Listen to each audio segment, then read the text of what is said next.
Can foreigners adopt a Filipino child?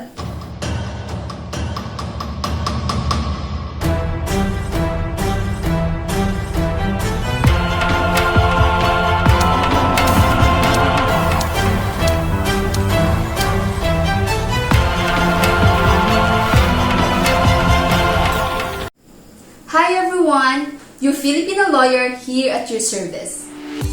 If you know the American comic book superhero Superman, you must know that Clark Kent was adopted as a baby. Clark Kent was born on Krypton, a planet that was headed for destruction. Superman's birth parents sent him on a spacecraft to planet Earth, where he landed in the farmlands of Jonathan and Martha Kent.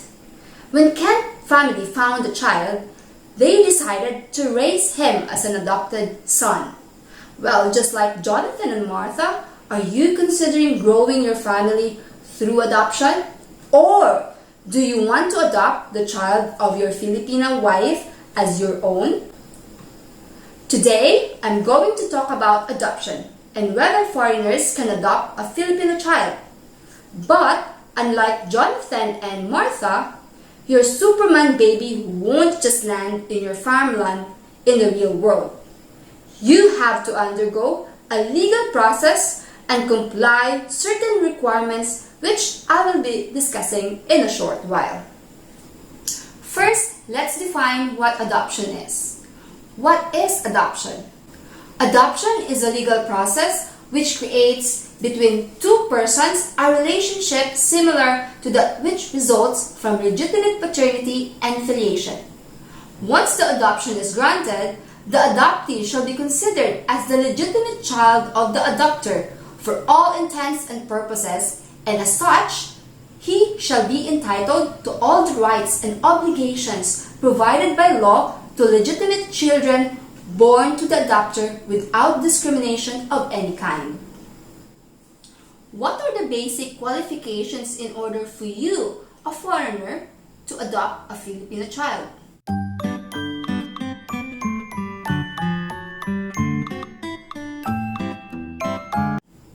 First, you should be of legal age, meaning you should be at least 18 years of age. Second, you should be in possession of full civil capacity and legal rights. Third, you should also have a good moral character. Fourth, you should not have been convicted of any crime involving moral turpitude.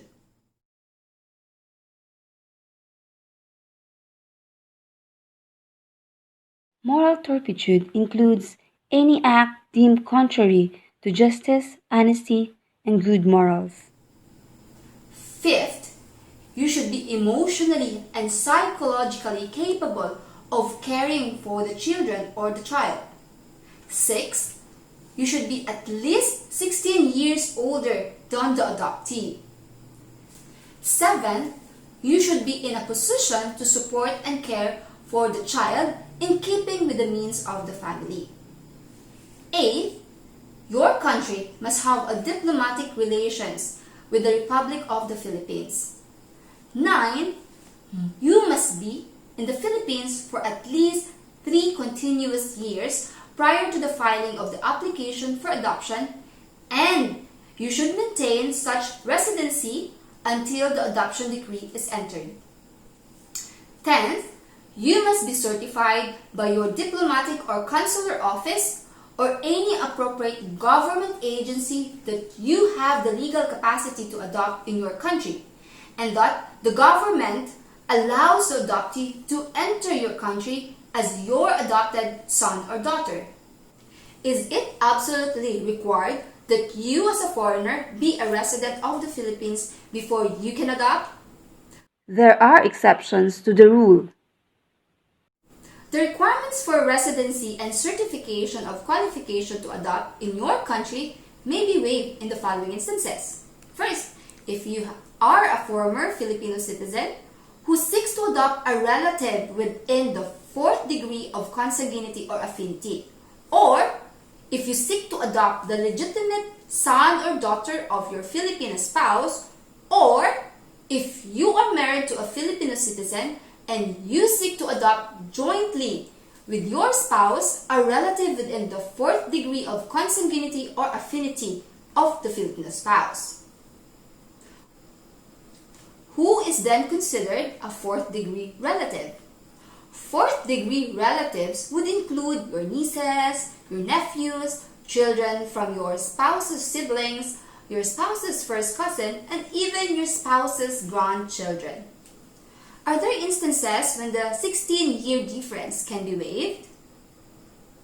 The requirements of 16-year difference between the age of the adopter and the adoptee may be waived when the adopter is the biological parent of the adoptee or is the spouse of the adoptee's parent. You might be wondering why the adopter can adopt his or her biological child. Again, going back to the definition of adoption, adoption gives legitimacy to the filiation between the adoptee and the adopter. So from being illegitimate to being legitimate child of the adopter once adoption is granted. This has implication under Philippine law, which deserves another full-length discussion, another segment perhaps. Aside from the basic qualifications that I've mentioned earlier, there are requirements that you may need to present in your petition for adoption. And it is best that you go to your lawyer so you can be fully guided on the complete requirements. Just to give you an idea, here are the following requirements. Well, first, your birth certificate. Second, the birth certificate of the child or a foundling certificate in cases for foundling. Well, under the law, we define foundling as a child who has been abandoned and whose parents are unknown. Third would be your marriage contract if you are married, and in case you are divorced, then the divorce decree. Fourth, a written consent of your biological or adopted child or children who are above 10 years of age in the form of a sworn statement. Fifth, your physical, medical, and psychological evaluation by a duly licensed physicians and psychologist. Sixth, your income tax return or any document showing the financial capability of you as an adopter. 7. A police clearance. 8. A character reference from the local church or minister, your employer, and a member of the immediate community who have known you for at least 5 years. 9. Your recent postcard size pictures and your immediate family. 10. A child study report prepared and signed by a licensed social worker handling the case. 11. The consent of the biological parents or death certificate of the biological parents of the child to be adopted. And lastly, a certification of a child legally available for adoption. However, you won't need this certification if you are a relative within the fourth degree of consanguinity or affinity to the child, or if you are the child's step-parent. By the way, I've been mentioning about consanguinity and affinity. To give you a clear definition of the same, consanguinity means when you are blood related. Affinity means when you are related by reason of marriage. After knowing these qualifications and requirements for adoption, what should you do when you have decided to adopt? It's best that you consult a lawyer on how to go about the adoption. Depending on your geographical circumstances, you may opt for a domestic or an inter-country adoption. But in filing for a petition for adoption, you really need to hire a lawyer to prepare all the documentations and to represent you in court for the adoption proceedings. You may visit dswd.gov.ph for a list of required documents. If you are not married to a Filipina, can you adopt a Filipino child? Definitely yes. But if you are a foreigner, you can only adopt through inter-country adoption. Can homosexual couples adopt a Filipino child? Considering that homosexual partnership is not legally recognized in the country, its treatment under the law would be that only one of the couple can adopt if he or she qualifies.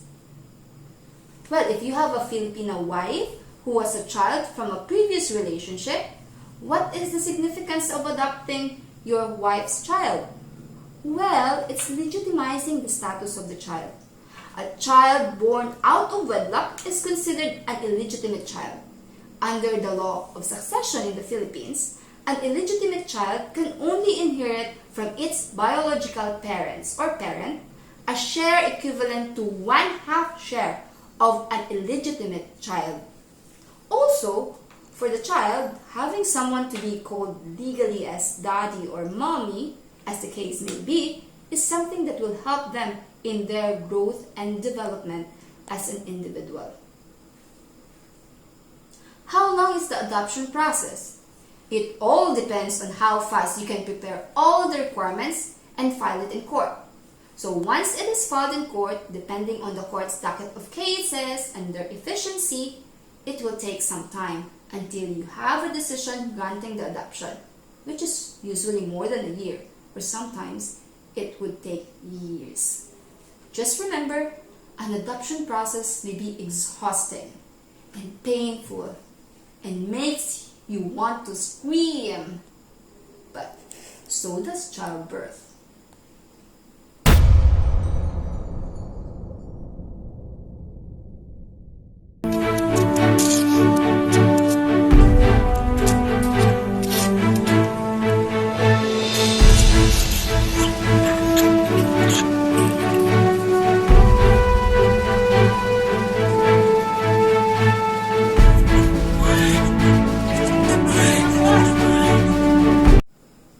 So how about if there is this Filipina who is pregnant when you met her, and later on, when she gave birth to the child, you wanted to be recognized as the child's father, you entered your name in the birth certificate as the child's father, wouldn't that be similar to adoption?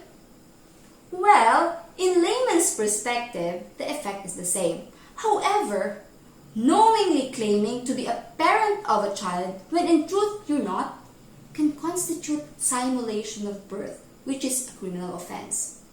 Or you might get in trouble later on if you petition the child and your Filipina to your home country to be a residence thereof. Some countries require DNA results of the child or children to be petitioned. Obviously, you can't submit yourself to a DNA testing, right? Remember, parenthood requires love, not DNA. Do you know that Superman is not the only superhero who was adopted?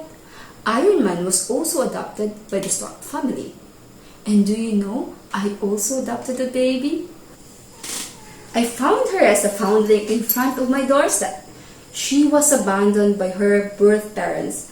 She was so thin, and I thought she wouldn't survive the night. But luckily, she grew up to be a beautiful and playful baby. My adopted baby. Meet Starfish, everyone. Say hi, Starfish. Oh! Should you have any questions on adoption or anything related thereto, make sure you will be online when I do my live YouTube. I will try to answer your queries as much as I can. To keep you posted on the exact date and time of my live YouTube, please follow me on my Facebook account, Legally Filipina. You can find the link down below. Also, follow me on Instagram, Legally Filipina 2020. Hi, Starfish. If you want to know the answers to the legal questions that you've been seeking for in the Philippines, make sure you subscribe and hit that notification bell so you don't miss anything from me. And if you learned something from this video and you want to hear more from me, please support my channel.